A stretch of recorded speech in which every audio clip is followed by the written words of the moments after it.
Alam niyo ba mga ka-IT na itong Comfast CFEW85 ay pwedeng gawing router?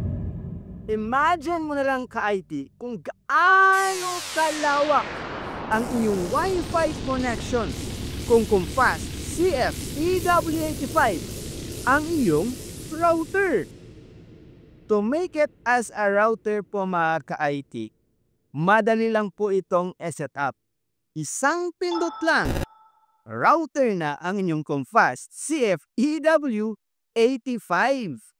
Kung naka-default pa ang inyong EW85 mga ka-IT, pwedeng wala na kayong gagawin dahil by default naka-router mode po ang EW85.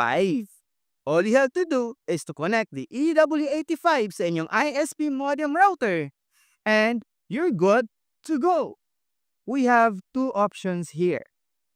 Number one, pwede nating i-connect si EW85 gamit ang power adapter. So dapat lang yung power adapter mo ay naka 24 volts at 1 ampere. Gusto ko sana i-try yung 12 volt ko na 1 ampere pero huwag na.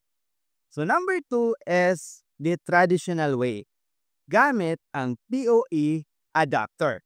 So in this video, gamit ko po is PoE adapter. On muna natin yung EW85.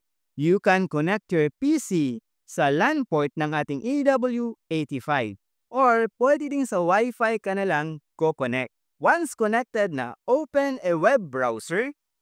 Type po natin 192.168.10.1 dahil by default, yan po ang IP address ng Comfast EW85. You may be prompted to change your admin password. Sa akin, I input admin and top login. As you can see po ka-IT, naka-AP mode po ang aking EW85. Punta lang tayo sa wizard and click the router to change the AP mode to router mode. Dito sa WAN settings, pwede sa PPPoA o sa mga nag-P2P ko dyan.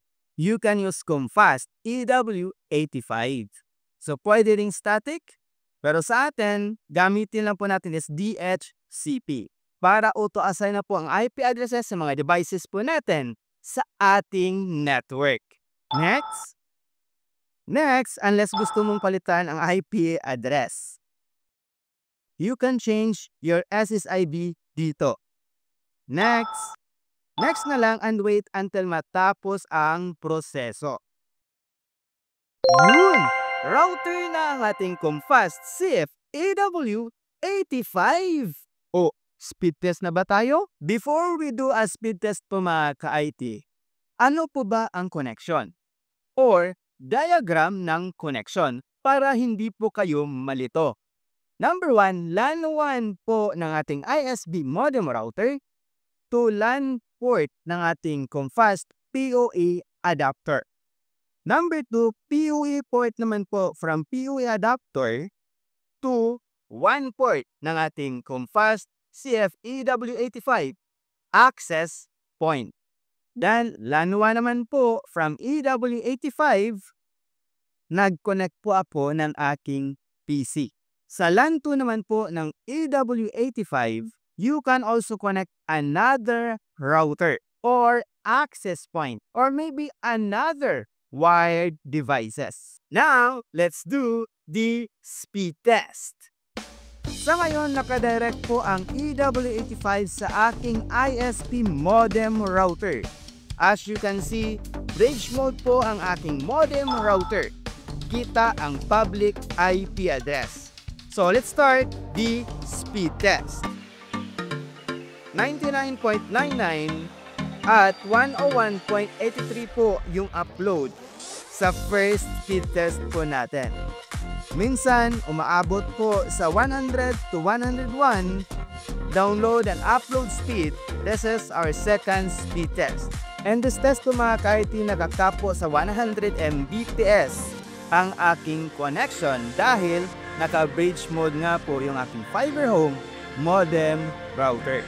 So I tried to transfer the connection sa aking ER605 At ang speed test result naman po sa first speed test po natin ay 166.98 over 162.91 up, download, and upload speed. Sa second test po natin, 181.74 at 177.39 naman po ang download at upload speed. This is a dual ISP. Kasi nga parang hindi gumana ang isa kong ISP. Supposed to be 3 ISP po ito. So yun, naka-down nga ang isa kong ISP. Try nating i-connect. Okay, connected na. Speed test nga natin. Nasa 233.19 over 167.99 ang download up at upload speed.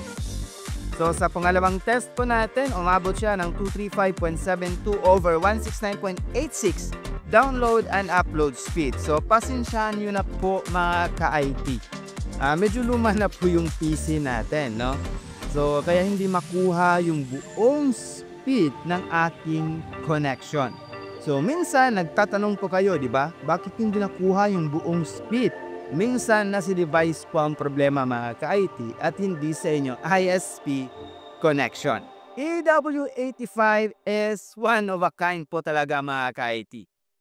Versatile siya, access point, pero ngayon, pwede as a router. Alam niyo ba mga ka-IT kung gaano kalawak, kung gaano kalayo ang abot ang range ng Comfast CFEW85?